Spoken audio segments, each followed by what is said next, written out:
Vance Bastian here with my co-host SA Baz Collins for this week's Written on the Season 8, Episode 37 Entertainment Review. Baz and I will be giving our thoughts and reviews of George Michael's documentary Freedom. We both saw the uncut version, and I had seen A Different Story, which was the previous documentary, and I've got some thoughts. So we'll explore how it relates to queer life and discuss its strengths and flaws. Yes, welcome to the show. Hi, this is where I usually am. Yep, surroundings look familiar. All right. The official blurb: Freedom is George Michael's last and final work. George reflects on a life-changing period of his life when he allows us access to his memories, thoughts, unseen footage, and photographs never before seen. I think I want to draw a similarity to A Different Story, which was the previous documentary on him, in that there's a lot of similarity. A lot of the same footage is used. The arc of his life is the same. Obviously, it's his life, but it's not like there were any new reveals in Freedom. What there was in Freedom that was missing in the first one were a lot more cameo blurbs by people and celebrities who knew him and had worked with him, which meant that there was a little more archival footage to play with as well. And something they said in Freedom near the end is that he was a perfectionist and he would stay in his studio extra hours, long hours. He would send people home and stay in the studio and work to get things right. And I definitely feel between the two that Freedom was his attempt to get it right because he is credited as a writer and producer of both. So, do you think that I'm sure you have a hypothesis you want to share, but do you think that one was probably the original work as he intended it because it had all these participatory bits that were added for the Freedom version as opposed to Different Story? I feel almost like he pushed Different Story out, hoping he would get the story out, but then he had time to fine tune Work and on a add, director's cut. and that's where Freedom, working on the director's cut, and that's where Freedom came in. Is it's the okay, I got more people to come and talk about it. I've got more footage to share. I'm gonna fine tune it and redo it. I definitely feel between the two, you're going to get more outside influence on Freedom. I do kind of feel like A Different Story, however, is more just him. Again, there's still archival footage and people sharing, but it feels like it's more just him without the fine tuning with it. And I will say production quality on Freedom is better. So like I said, I think it's Freedom was his getting it right. I have to say, what I loved about Freedom and the reason why I recommended it to Vance, and by the way, shame on Paramount for only showing Different Story when you look for a George Michael documentary. And he ended up watching, this is why he's watched both, is because he got put out the other one. And when he got to the end of it, they go, "Oh, do you want to watch Freedom?" So shame on Paramount for not getting that right. Fix your search engine. And in fact, that's kind of a general note for all these platforms. Their search engines suck. All of them. They just literally suck. People improve that shit. We've got AI. You can do it better now. But here's my thing. I loved the production values, and I like the fact that Freedom at its core is very, very centered on artistic vision. Every camera angle, every piece that he includes, he has taken that thread of his life and actually woven it into an amazing tapestry of things and experiences that he went through. His becoming comfortable with himself as not only an artist but an out gay man, and then fully embracing his queerness towards the end of his life, a life that was far too short. um, I also found it really, really heartwarming to find out the story of his first partner, And who Selma. tragically passed. Yeah.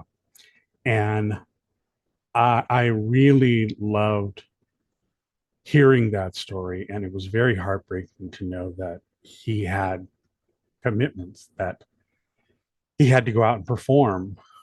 And one of his greatest performances is also one of the darkest days of his life.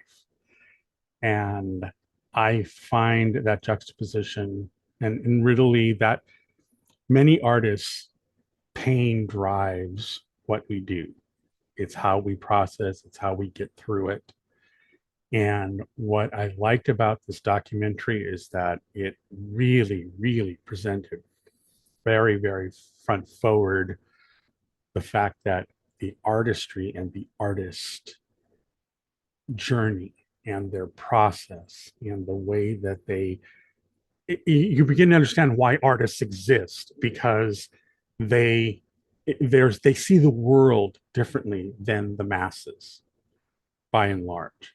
And when you get something to the level that George was, where he could write brilliant, catchy tunes, really, really beautiful pieces. I mean, Cowboys and Angels. There's songs that he did, Kissing a Fool, that were so different from each other, different styles, different genres, and he really knew what he was striving for, to be accepted by the crowd at the Apollo. It is something, and to have friends like Mary J. Blige and Stevie Wonder, big, big names in the Black community, who saw that George saw their music the same way they did. And I think that's one of the things I also love that freaking phonograph that they had for every one of the guests. That damn thing was beautiful. It made me want to play my vinyls again. But yeah, I loved it. It's up there with Tab's um, biography. I think it's one of the best I've ever seen. It is phenomenally well done. The other story I want everyone to pull from this, and it comes out a little stronger in a different story, is that George Michael absolutely controlled the narrative of his life. Every time the press tried to pull him down, he either owned it and moved on, or told the story the way it was supposed to be told and moved on. Um, Fearlessly. every Fearlessly, but I mean everything from his breakup with Wham to his Sony lawsuit to being arrested, every narrative he controlled every step of the way, and he did Mm-hmm. it his way unapologetically. Mm-hmm. Uh, Brilliant, brilliant man. And he would go toe to toe with the press Oh and yeah. not let them get away with anything. He was really good at nailing them down in interviews. Um, it really speaks to the level of his intelligence, and it's born out of that young boy who really Hmm. didn't know how to deal with himself. He said he was the pudgy little Greek nerd kid that didn't feel like he fit.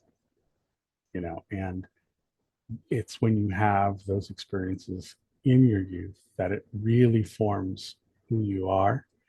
And I think one of the things that makes queer people so resilient is that we understand pain very quickly in our lives and we learn to work through it.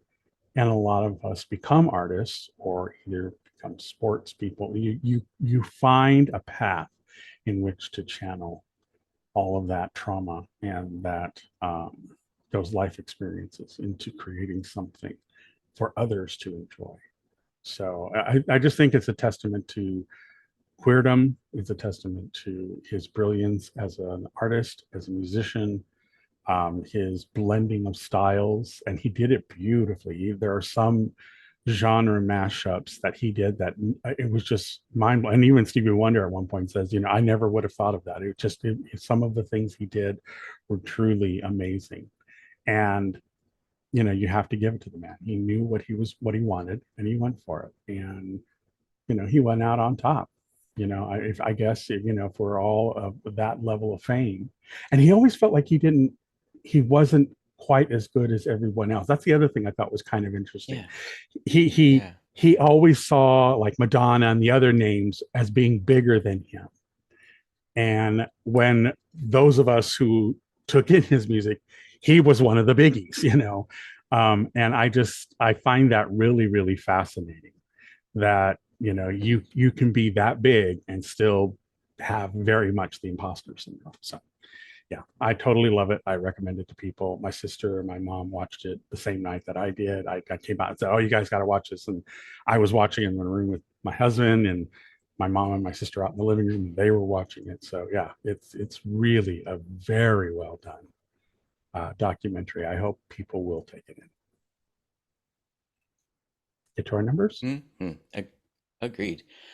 Almost fives across the board. I did give, and I didn't know where to put this, production quality and or script screenplay 4.75, only because while the overarching story is chronological and very emotional, the postcard style of people popping in and giving thoughts can feel a bit disjointed. And every once in a while, it brought the story to me to a, because somebody would say something that wasn't quite in line with where the story arc had been going, and it wasn't necessarily where the story would be going. And so I felt like there was just a little tiny bit of fine tuning on that front so that the people with their comments flowed a bit more smoothly with the narrative. Everything else, fives across the board, is beautifully done. The music is astounding and used appropriately. The arc of his story, as told by him, even something I couldn't have imagined, like his whole political side.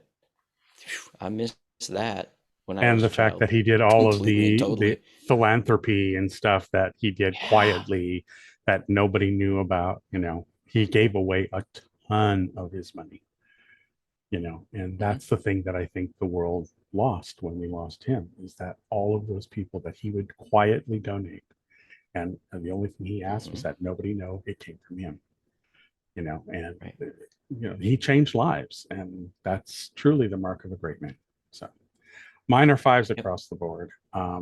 It's definitely one of my all-time favorite documentaries. I wasn't so bothered. In fact, I kind of liked the postcard element to it. I liked the fact that he would talk about something and then he would give someone who is of a great stature in music, and they would give another facet of that portion. So I think the postcards were well placed, in my opinion, because they underscored what he was saying, but they also gave a spin from the outside, yet someone that knew him personally. So you got these elements that gave you a fuller picture of whatever point he was driving as a signpost in his life. So yeah, for me, it's fives across the board. I highly recommend it. If you love his music, you must watch this documentary. Hmm. All right, folks, so that's it for this review. Written on the Edges, produced by Rogue Ravens Media. For our disclaimers, links to social media, our listen stations, or to sign up as a guest, visit www.rotepodcast.com.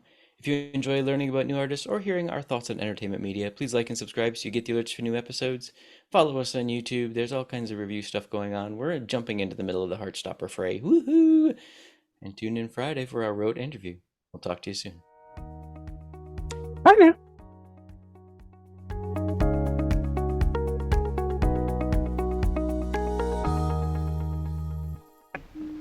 Oh, what's that?